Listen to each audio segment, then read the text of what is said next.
Good morning my YouTube family. तो कैसे हैं आप लोग? आई होप आप लोग सब सही होंगे और खुश और मज़े कर रहे होंगे अपने लाइफ में। तो कल का जो स्टोरी अधूरा रह गया था तो चलिए आज उसको पूरा कर लेते हैं। तो बने रहिए ब्लॉग में। तो मैं यहाँ तक आप लोग को बता चुकी थी कि उसके बाद मेरा बर्थडे हुआ, फिर मैं डॉक्टर से विज़िट करी, फिर मेरे को ना 4 हफ्ते का वो सुई दी। और जब 4 हफ्ते तक मेरा सुई ख़त्म हो गया तो टैबलेट्स वगैरह दी। इतना जल्दी ना कोई आपको ना आयरन कैल्शियम की टैबलेट नहीं देता है। और जो फर्स्ट ट्राइमेस्टर रहता है ना उसमें बस ज़्यादातर टैबलेट आपका चलता है। एक तो वॉमिटिंग की चलती है और दूसरा अगर आपको मिसकैरेज वाला प्रॉब्लम है तो आपको ना प्रोजेस्टेरॉन करके टैबलेट सब जो रहता है, सुई सब रहता है, वो सब दिया जाता है। और एक सस्टेन टैबलेट मेरा चलता रहा। सस्टेन टैबलेट में सस्टेन मतलब क्या होता है कि कोई चीज़ को ना ठहरा करके रखना, बचा करके रखना, जीवित रखना। सस्टेन का मतलब ये होता है। तो मेरा वही टैबलेट चलता रहा। तो यहाँ पे मेरा दिसंबर में यही सब चीज़ चल रहा था, दवा हुआ भी चल रहा था। तो दिसंबर में जब मैं गई थी तब मैं अकेले ही गई थी हॉस्पिटल। लेकिन उसके बाद जो रूही के बारे में मैं बोल रही थी आप लोग को कि रूही जो है, इशरत को आप लोग जानते ही है। इशरत की बड़ी बहन ही है रूही। तो वो आई हम लोग के पास, यहाँ पे आई, फिर हम दोनों का सफ़र स्टार्ट हुआ। तो मैं ना चलिए मेरा जो काम सब है मैं अपना काम सब भी कर लेती हूँ और आप लोगों से अपनी स्टोरी भी शेयर कर लेती हूँ। तो मेरा काम भी हो जाएगा और आप लोग को कहानी भी सुनने को मिल जाएगी। तो मेरा ना फर्स्ट ट्राइमेस्टर चल रहा था और मुझे ना मेरी जो डॉक्टर थी, मेरी डॉक्टर का नाम ना, जो मेरा फर्स्ट ट्राइमेस्टर का 2 मंथ्स था ना, वो एक संजीदा मैम थी। वो टेक करी और फिर ना वो पता नहीं शायद रिज़ाइन दे दी थी हॉस्पिटल से। तो उसके बाद मेरा सारा केस जो है वो नादिया मैम के हाथ में चले गया, जो उनकी असिस्टेंट थी। लेकिन बाद में जब वो मैम रिज़ाइन करी तो वो उनका ना ट्रेनिंग पूरा हो गया था, तो वो वाला चैम्बर उनको मिल गया। तो फिर मेरा ना सारा ट्रीटमेंट नादिया मैम के हाथ से चलने लगा और पूरे 9 महीने में उनसे अपना ट्रीटमेंट करवाई। और क्या बोलते हैं हर महीने को मेरे को वो बोली रही कि 2 से 5 के बीच आप आ जाया करिए और जुमेरात के दिन आया करिए। इस टाइप से वो मेरे को बोली थी। तो मैं हमेशा ना हर महीने मैं अगर भूल भी जाती थी ना तो इरम के पापा को याद रहता था कि तुमको हॉस्पिटल जाना है। तो मैं हर महीने हॉस्पिटल जाती थी। और जो मेरा दवा हुआ अभी फर्स्ट ट्राइमेस्टर में ही है, दवा वगैरह चल रहा था ना, तो मैं उस समय ना कुछ भी नहीं खाती थी। खाना जो बोलते हैं ना कि हाँ एक खाना खाती थी, कुछ भी नहीं खाती थी। मैं बस पानी पीती थी और बस पानी पे ही ज़िंदा थी। और क्या बोलते हैं मेरी जो सास थी, दादी सास, वो हम ही लोग के पास रही उस टाइम। तो वो बोलती थी ये ना मर जाएगी, खुद भी मर जाएगी, अपने बच्चे को भी मार देगी, ये कुछ नहीं खाती है। ऐसा थोड़ी ना होता है, हम लोग भी तो इतना बच्चा पैदा किए हैं। ऐसा थोड़ी ना होता कि हम लोग खाना ही नहीं खाते हैं। तुमको जो खाना है तुम खाओ, तुमको क्या खाने का मन है तुमको। मेरे को ना बहुत लालच देती थी कि बेटा तुमको समोसा खाना है तो समोसा खा लो, चटपटा खा लो, कुछ भी बना के खा लो। अगर तुम्हारा मन ना मैगी बनाने का भी खाने का है ना तो मैगी बना के खा लो। और रूही को बार बार बोलती थी भाभी को पूछ क्या खाना है, भाभी को बोल वो खाने के लिए, भाभी क्यों नहीं खाती है तुम्हारी। और मेरा हेल्थ ना एकदम से डाउन हो गया था, एकदम बस मेरे शरीर पे ना बस स्केलेटन ही बचा था, हड्डी का ढांचा ही बचा था और ऊपर से एक चमड़ी का परत था बस। नहीं तो मैं एकदम से ना जैसे लग रहा था कि कितनी मैं बीमार हो गई हूँ, क्योंकि मैं कुछ भी खाती थी ना तो मेरे को नहीं पचता था और महक बहुत ज़्यादा लगता था। तो फिर ना उसके बाद जो मेरा 2 महीना कंप्लीट हो गया तो ये भी नहीं बोल सकते कि अगर हवाई पी के तो मैं नहीं ज़िंदा रही। तो मैं क्या खाती थी मैं बता देती हूँ। मैं बनाना खाती थी। इरम के पापा ना मेरे लिए केला ला देते रहे, क्योंकि केला खाने से ना वॉमिटिंग भी रुक जाती है। जो अगर आपको उल्टी करने का मन है तो आप केला खा लीजिए। और केला ना बहुत ज़्यादा समय तक पेट में रहता है तो वो जल्दी पचता नहीं है, जल्दी नहीं वो पचता है, लेकिन खाना पचाने का काम वो बहुत अच्छे से करता है, पेट साफ़ वगैरह हो जाता है अच्छे से। तो मैं बस केला खाती थी। तो इरम के पापा डेली उनका था कि रात में वो मेरे लिए केला लाते थे। अगर 1 दर्जन लाते थे तो दूसरे दिन ना मैं 1 से 2 दिन चला लेती रही, मतलब 3 केला मैं खाती थी नाश्ते में, दोपहर में और रात में, ऐसे करके। और फिर जब मेरा मतलब 3rd ट्राइमेस्टर ख़त्म होने वाला था ना, नहीं 3rd ट्राइमेस्टर नहीं, 3रा महीना जब मेरा ख़त्म होने वाला था ना, तब मेरे को मन जाने लगा मैगी पे। जो रूही ना बनाते रहती थी ना, तो मेरे को खुशबू आता था, उसका बनाने का स्टाइल मेरे को बहुत अच्छा लगता था। तो मैं एक दिन उसको बोली क्या कि दिखाओ, मैं भी थोड़ा खाऊँ, तो मैं खाई ना, तो मेरे को बहुत अच्छा लगा।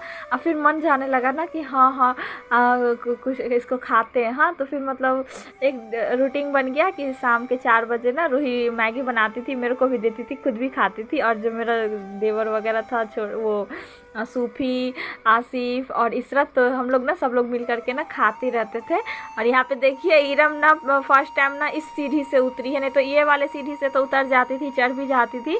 तो मैं उसको ना रिकॉर्ड करने लगी कि हाँ देखती हूँ उतर पाती है कि नहीं। तो ये इसके पास ना बहुत ही ज़्यादा बुद्धि है, बुद्धि दिमाग की है इरम, तो बहुत आराम से उतर गई। तो फिर ना मतलब मेरा फर्स्ट ट्राइमेस्टर ना कंप्लीट हो गया। और जब मेरा 4था महीना लगा ना, तो मैं हर चीज़ खाने लगी। और हर चीज़ में अगर बोले ना, तो मतलब उसके बाद ना मेरा जो प्रोजेस्टेरॉन और ये सस्टेन टैबलेट सब था ना, ये सब बंद हो गया। और आयरन और कैल्शियम का दवा सब चलने लगा मेरा। तो मतलब उसके बाद ना खाने पीने में भी अच्छा लगने लगा था। तो मैं दाल चावल सब्जी रोटी सब्जी ये सब ना भरपूर खाती थी। 4-5 मंथ में ना बहुत ही ज़्यादा भूख लगने लगता है, क्योंकि बेबी बड़ा हो गया रहता है ना तब तक, और हल्का हल्का बेबी बम भी आने लगता है। तो ना रात में भी भूख लग जाती थी। तो मैं उठ करके ना मतलब चाची, मतलब रूही की जो अम्मी थी ना, मेरी जो चाची थी ना, वो ना ऐसे कागज़ में लपेट करके ना दो रोटी मेरे लिए अलग से रख देती थी कि रात में ना भूख लगेगा तो खा लेना। और इरम के पापा फल फ्रूट ला के रख देते थे। तो मैं रात में ना उठती थी, मैं बोलती थी ना जी भूख लगा है, तो मेरे को ना अनार वगैरह छिल के देते थे, एप्पल काट के देते थे, और केला तो था ही, मैं खाती ही रहती थी। फिर ना बहुत ही अच्छे से हर चीज़ होने लगा। फिर अचानक से ना फिर मतलब मैं गई वो, और फिर जब मतलब 4 मंथ में ना मतलब क्या हुआ, तो मेरी जो दादी सास है ना, उनको आँख में प्रॉब्लम आ गई। तो मैं ना उनको लेके गई हॉस्पिटल। तो मोतियाबिंद बताया गया और बोला कि इनका ऑपरेशन होगा। तो मैं गई थी और मेरी जो एक बुआ है वो गई थी, और अम्मा को लेके हम लोग गए थे, भर्ती हुई, फिर उनका ऑपरेशन हो गया। तो मैं उस हालत में भी उनके साथ हॉस्पिटल में थी, रात भर वहीं रहना था। तो मैं बैठी ही थी क्योंकि ज़्यादा बेड नहीं था। फिर ये सीन भी मेरे साथ मतलब मेरे प्रेगनेंसी में हुआ था, तब भी मैं पीछे नहीं हटी। जो मेरा फ़र्ज़ था मैं उस फ़र्ज़ को निभाई। और फिर उसके बाद मतलब लॉकडाउन जो था ना 2000 मतलब कब की बात है, 20 की बात है ना। तो क्योंकि 21 में इरम का बॉर्न हुआ था, तो ना किस टाइप का था आप लोग को पता ही है, एक रूल के साथ खुलता था कि हाँ इस दिन गाड़ी चलेगा, इस दिन स्कूल बंद होगा, इस टाइप से रहता था। उतना ना नहीं खुला था पूरी तरीके से लॉकडाउन, आधा बंद आधा खुला ऐसे ही रहता था। फिर उसी बीच ना मतलब जो इरम की परदादी है वो बहुत ही ज़्यादा बीमार हो गई। तो उनको ले करके मैं हॉस्पिटल बहुत अप डाउन करती थी, लेके जाती थी लेके आती थी। और मेरा खुद का भी ट्रीटमेंट चल रहा था, तो मैं हर महीने जाती थी अपना भी करवाने के लिए। तो मेरे को डॉक्टर सब ना बहुत डांटते भी थे कि तुम्हारे घर में कोई जेंट्स नहीं है, कोरोना का समय चल रहा है, तुम प्रेग्नेंट लेडी हो, इतना बड़ा पेट लेके आ जाती हो। तो ये इस सब से ना मेरे को बहुत ही ज़्यादा टेंशन हो गई थी। और मैं ना मतलब फिर मेरा जो अल्ट्रासाउंड हुआ ना, तो उसमें बताया गया कि बच्चे का जो हार्ट बीट है ना वो बहुत ही ज़्यादा तेज़ हो गया है। तो मेरे को बोले कि 1 घंटा आप हॉस्पिटल में रहिए, अगर नॉर्मल हो जाता है तो ठीक है आप घर जा सकते हैं, अगर नॉर्मल नहीं होगा तो आपको ना एडमिट होना पड़ेगा, क्योंकि आपके बच्चे का जो हार्ट बीट है वो बहुत ही ज़्यादा है। तो मेरी मैम मेरे को, जो नादिया मैम थी, वो मेरे को बोली कि जब तुमको पता है तुम्हारे साथ ऐसा हिस्ट्री रह चुका है तो फिर तुम क्यों कोई टेंशन लेती हो, तुम बिंदास रहो, अच्छे से एक बच्चा खो ही चुकी हो, अब कम से कम अच्छे से रहो। तो फिर उसके बाद जो भी मेरा मेडिसिन वगैरह रहता था ना, वो बहुत ही अच्छे से अब मैं खाई। हर महीने में जा कर के अपना ना चेकअप कराती थी, और हमेशा अच्छा ही उसके बाद का रिज़ल्ट आया, क्योंकि मैं टेंशन लेना छोड़ दी थी। और फिर ना उसके बाद जो हर महीने में जाती थी, हर मतलब कम से कम 4 बार मेरा वो हुआ था, अल्ट्रासाउंड हुआ था। तो मेरा देवर सब जो है ना, छोटा सूफी यासिफ इशरत रूही, इन लोगों में ना लड़ाई हो जाती थी कि मैं जाऊँगा ना तो अल्ट्रासाउंड में ना बाबू का फेस देखूँगा इसके लिए। लेकिन ज़्यादातर मैं रूही को लेके जाती थी और हम लोग ना बाहर जाते थे ना तो इरम के पापा हम लोग को एक्स्ट्रा पैसा दे देते थे, बोलते थे जो खाना होगा खा लेना। तो हम लोग ना हर बार ना नया नया वैरायटी का सामान सब खाते थे और बहुत इंजॉय करते थे। तो उसी समय की बात है कि हम लोग ना मैम्पी, राहुल और राजू, रोशनी इन सब का ना वो ब्लॉग देखना स्टार्ट किए थे। तो घर में ही ना हम लोग खूब उसकी नकल किया करते थे, मतलब हेलो गाइस करके ये वो। तो उसी समय ही एक मेरा वीडियो गया था यूट्यूब पे, यही चैनल पे, मैं जबकि उसको डिलीट कर दी हूँ। हम लोग का फेस नहीं था, बस आवाज़ था। तो रूही ना बहुत ही नकल किया करती थी। और अब जब हम लोग बोलते हैं ना तो सोचते हैं कि काश उसी समय से ब्लॉगिंग स्टार्ट करते ना तो बहुत ही अच्छा ब्लॉग बनता। क्योंकि बहुत कुछ होता था, हम लोग हॉस्पिटल जाते थे, कैसे क्या रिपोर्ट आता था, ये वो अल्ट्रासाउंड वगैरह होता था, ब्लड जब निकाला जाता था मेरा टेस्ट के लिए, तब रूही को ही आधा चक्कर आ जाता रहा। ऐसा करते करते करते और हम लोग का ना फिर 9 मंथ कंप्लीट हो गया। बहुत ही ज़्यादा उतार चढ़ाव आया हम लोग की लाइफ में ये 9 महीने में। और जो वो बोलेंगे ना कि मैं बहुत मोटी हो गई थी, नहीं, मैं बहुत ही ज़्यादा पतली ही थी।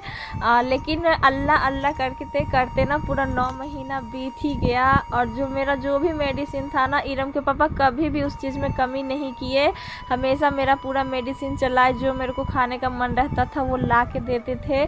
और फिर ना और जो चीज़ रहता था कि नुकसानदेह है, नहीं खाना चाहिए, तो वो चीज़ रूही और मैं छुप के ख़रीद के मैं खा लेती थी। या फिर कुछ भी रहता था तो वो हम लोग छुप के कर लेते रहे। फिर ना उसके बाद होते होते हो गया, मतलब अगस्त का टाइम आ गया। 9 अगस्त को इरम का बॉर्न हुआ था ना। तो अगस्त के महीने में बहुत ही ज़्यादा बरसात हो रही थी, बहुत बारिश हो रही थी ना।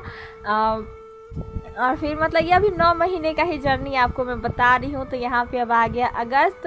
और उसके बाद ना मतलब ये 9 महीना बहुत ही ज़्यादा अच्छे से भी गुजरा और बहुत बेकार भी गुजरा। बहुत सारे बदलाव आए, मेरे बॉडी में आए, मेरी लाइफ में आए, लेकिन मैं हर चीज़ को झेली। और आज ये है कि इरम मेरे पास है। लेकिन देखिए यहाँ पे फिर होते होते आ गया 8 अगस्त को मेरा जो छोटू और गुल्लू देवर है वो लोग चले गया MP। और फिर मेरे को उसी रात लेबर पेन स्टार्ट हो गया। तो इसका मैं अलग से ब्लॉग बनाऊंगी। तो मिलते हैं नेक्स्ट ब्लॉग में, तब तक के लिए गुड डे, खुदा हाफिज़, दुआ में याद रखिएगा, टू बी कंटिन्यू।